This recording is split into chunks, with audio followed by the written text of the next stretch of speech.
Unajua wewe ni rafiki yangu tumekaa muda mrefu lakini huna ni confuse sana. Nani tena mtu wangu? Mimi nashindwa na wewe unakuanga wa 19?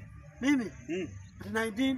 Ai, so 1999 kama meta sana 96 hivi. Kwa unafikiria gaje wewe bwana?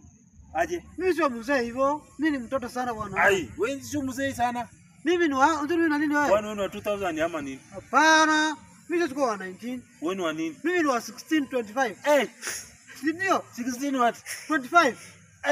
Hata maumau hata babu zetu wenye walipigana maumau ni wa hiyo miaka. Kwani wewe ni at 1916? Sasa hiyo mwaka umesema mimi sielewani na wewe. Hiyo mwaka ukihesabu unajua utakuwa na miaka ngapi? Karibu 200.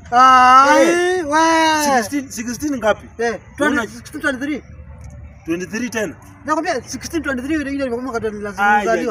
Inamaanisha wewe ni mzee, hata wewe ulipigana vita kina maumau. Uko na kina babu zetu. Wewe basi wa rika yangu. Wewe hata sio kutembea na mimi. Nakuuliza. Mimi wewe hata ni wa kufungwa. Tusikiza kwanza nikueleza basi wewe unajua. Na mbona unaanga advice kama mtu mzee na hiyo miaka yote? Tusikiza nikuelezee. Kwani wewe unajua hesabu wewe? Hesabu nipige. Sasa hii ukianza kuhesabu si ndio? Kuna 16 si ndio? 17, 18, 19 si ndio? Miaka 4?